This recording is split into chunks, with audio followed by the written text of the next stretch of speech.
Casi todas las semanas aparece un nuevo titular asegurando que la Tercera Guerra Mundial está a punto de comenzar. Una ofensiva militar, un ataque con misiles, un incidente naval, una amenaza entre líderes o el despliegue de nuevas tropas bastan para que los medios más sensacionalistas y numerosos creadores de contenido anuncien que el mundo ha entrado en la fase previa de un conflicto global. En las redes sociales estas afirmaciones se propagan con enorme rapidez y alimentan la sensación de que vivimos al borde de una guerra de dimensiones nunca vistas. Pero ¿es realmente así? ¿Basta con que varios conflictos coincidan en el tiempo para hablar de una tercera guerra mundial? En este documental no vamos a intentar predecir el futuro ni a especular sobre cuál será el próximo movimiento de las grandes potencias. Nuestro objetivo será analizar qué hay de verdad en esas noticias, entender qué dicen los especialistas cuando hablan de una guerra mundial y a partir de ese criterio responder con fundamento a una pregunta que hoy millones de personas se hacen. ¿Qué tendría que ocurrir realmente para poder afirmar que ha comenzado una tercera guerra mundial? Bienvenido al desorden global que nos ha tocado vivir. Suscríbete, déjame un me gusta y activa la campanita para que no te pierdas mi contenido. Ya comenzamos. Durante los últimos años se ha vuelto casi rutinario encontrar titulares que anuncian que la Tercera Guerra Mundial está a punto de comenzar. Basta con que estalle una nueva crisis internacional para que aparezcan videos, artículos y publicaciones asegurando que el conflicto global ya ha empezado o que solo faltan unos días para que el planeta entero entre en guerra. No es difícil entender por qué ocurre esto. En un entorno digital donde millones de contenidos compiten por capturar nuestra atención, los algoritmos suelen favorecer aquellos que provocan emociones intensas, como el miedo, la sorpresa, la indignación o incertidumbre. Un titular moderado rara vez obtiene la misma difusión que otro que anuncia un acontecimiento histórico de enormes proporciones. Decir que ha aumentado la tensión entre dos países resulta mucho menos llamativo que afirmar que estamos asistiendo al inicio de la Tercera Guerra Mundial. Sin embargo, el hecho de que una noticia genere preocupación no significa que describa con precisión la realidad. La historia demuestra que las relaciones internacionales están llenas de crisis que parecían capaces de desencadenar una catástrofe global y que sin embargo terminaron resolviéndose sin desembocar en una guerra mundial. Para comprender mejor esta diferencia conviene distinguir varios conceptos que con frecuencia se utilizan como si fueran sinónimos. Un incremento de tensión internacional puede consistir simplemente en declaraciones hostiles, sanciones económicas o movimientos militares cerca de una frontera. Si esa tensión aumenta, puede desembocar en una crisis internacional, es decir, una situación en la que existe un riesgo real de enfrentamiento armado y los gobiernos deben tomar decisiones urgentes para evitar o preparar un conflicto. Cuando finalmente estallan los combates, hablamos de una guerra, pero incluso aquí existen diferencias importantes. Muchas guerras afectan únicamente a un territorio concreto o enfrentan a un número reducido de estados. Otras implican a varios países, reciben apoyo internacional y producen consecuencias económicas importantes sin llegar a convertirse por ello en guerras mundiales. La historia del siglo XX ofrece numerosos ejemplos. La Guerra de Corea involucró a Estados Unidos, China y otros países bajo mandato de Naciones Unidas. La Guerra de Vietnam movilizó durante años enormes recursos militares de las principales potencias. Las guerras árabe-israelí alteraron profundamente el mercado energético internacional, pero ninguno de estos conflictos suele clasificarse como una guerra mundial. Esta distinción resulta especialmente útil cuando observamos el panorama geopolítico actual. En los últimos años se han acumulado varios focos de tensión que, vistos de forma conjunta, transmiten la sensación de que el sistema internacional atraviesa uno de sus momentos más delicados desde el final de la Segunda Guerra Mundial. La invasión rusa en Ucrania ha abierto una guerra convencional de gran intensidad en Europa. Estados Unidos y numerosos países europeos han suministrado ayuda militar y financiera a Kiev, mientras Rusia ha denunciado reiteradamente esas implicaciones occidentales como una forma de participación indirecta en el conflicto. Al mismo tiempo, Oriente Medio continúa siendo escenario de enfrentamientos cada vez más complejos. La guerra desatada por Estados Unidos en Irán, junto con las acciones de grupos aliados de Teherán en distintos países de la región, ha incrementado el riesgo de una escalada regional. Los ataques contra intereses iraníes, las amenazas cruzadas y la creciente presencia militar estadounidense en la zona han alimentado la percepción de que un conflicto mayor podría desencadenarse en cualquier momento. Y a todo ello se suman las tensiones en el estrecho de Taiwán, las disputas en el mar de China Meridional, la creciente rivalidad tecnológica entre Washington y Pekín, la ampliación de la OTAN y el fortalecimiento de las alianzas militares en Asia, así como el aumento del gasto en defensa de numerosos estados.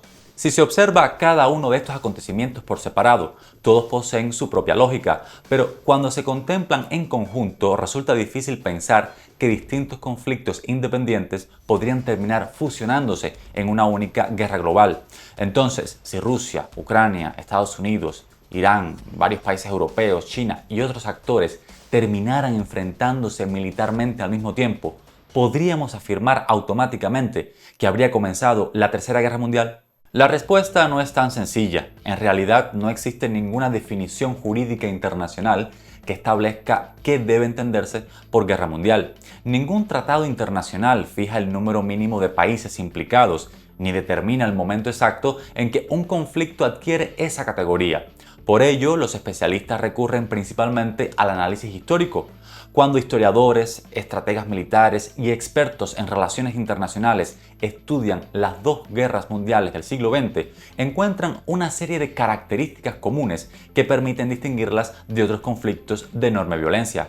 La primera es la participación directa de varias grandes potencias. No basta con que existan muchos países combatiendo.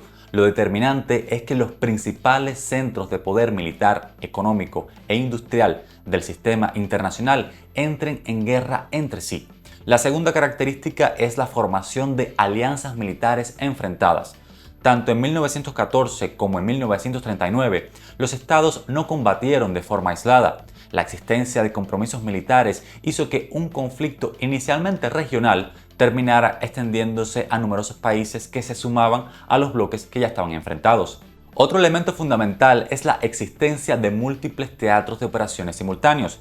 Una guerra mundial no se libra únicamente en una frontera. Los combates se desarrollan al mismo tiempo en distintos continentes, océanos y espacios estratégicos. También aparece una movilización económica e industrial sin precedentes. La producción de armamento pasa a convertirse en prioridad nacional. Millones de personas son incorporadas al esfuerzo bélico y gran parte de la economía queda subordinada a las necesidades militares. A ello se añaden enormes alteraciones del comercio internacional, interrupciones de las cadenas de suministro, bloqueos marítimos, crisis energéticas y profundas transformaciones del equilibrio político mundial. Finalmente, una guerra mundial suele producir un cambio duradero del orden internacional. No termina con un tratado de paz y ya, pues modifica fronteras, redistribuye el poder entre las grandes potencias y da origen a nuevas instituciones internacionales. Justo por reunir todos estos elementos, las guerras mundiales reciben ese nombre. Ahora, es curioso que ni siquiera la Primera Guerra Mundial fue considerada así desde el inicio. Durante los primeros años, muchos la llamaban simplemente la Gran Guerra. Solo cuando el conflicto adquirió una dimensión planetaria y más tarde, cuando estalló una Segunda Guerra de características similares, comenzó a utilizarse de forma generalizada la expresión Primera Guerra Mundial. Ese detalle histórico resulta muy revelador, porque las guerras mundiales no reciben esa denominación porque alguien la anuncie el primer día. Se convierten en guerras mundiales cuando su desarrollo demuestra que han transformado el sistema internacional entero. Con estos criterios en mente, resulta muy sencillo analizar algunos escenarios hipotéticos actuales. Imaginemos, por ejemplo, que la guerra entre Rusia y Ucrania escalara hasta provocar un enfrentamiento directo entre Rusia y varios miembros de la OTAN. Sería sin dudas una de las mayores crisis militares del siglo XXI. Pero incluso entonces seguiría siendo necesario analizar si el conflicto permanece centrado en Europa o si termina extendiéndose a otros teatros estratégicos. Otro escenario consistiría en una guerra abierta entre Estados Unidos e Irán que arrastrara simultáneamente a numerosos aliados regionales. Sus consecuencias económicas serían enormes debido al papel estratégico del Golfo Pérsico en el suministro energético mundial. Sin embargo, tampoco bastaría para hablar de una guerra mundial si las principales potencias permanecieran fuera del enfrentamiento directo. Un tercer escenario sería una intervención militar china sobre Taiwán mientras continúan abiertos los conflictos europeos y de Oriente Medio. Esa combinación aumentaría el riesgo de una confrontación global, en especial si implicara a Estados Unidos y sus aliados asiáticos.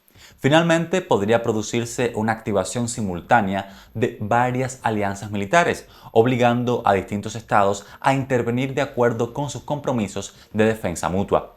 Ese sería probablemente el escenario más cercano a una guerra mundial, aunque incluso entonces el alcance real dependería de la magnitud de la movilización y de la extensión geográfica de los combates. En todos estos casos existe un elemento común: ningún acontecimiento aislado basta por sí solo para cruzar el umbral. Lo decisivo sería la acumulación simultánea de múltiples factores. Conviene además introducir una perspectiva histórica. Muchas personas tienen la sensación de que nunca habíamos estado tan cerca de una guerra mundial como en la actualidad. Sin embargo, numerosos especialistas consideran que algunos episodios de la Guerra Fría resultaron por mucho más peligrosos. La crisis de los misiles de Cuba de 1962 colocó a Estados Unidos y la Unión Soviética al borde de un enfrentamiento nuclear directo. Durante varios días, ambos gobiernos prepararon escenarios militares que podrían haber desencadenado una escalada prácticamente irreversible. El bloqueo de Berlín, la guerra de Corea o determinados momentos de la guerra de Vietnam también implicaron enfrentamientos indirectos entre las dos superpotencias. También muy peligroso fue el ejercicio militar Able Arke de 1983, cuando la OTAN simuló procedimientos de guerra nuclear tan realistas que algunos dirigentes soviéticos llegaron a sospechar que la operación ocultaba un ataque verdadero.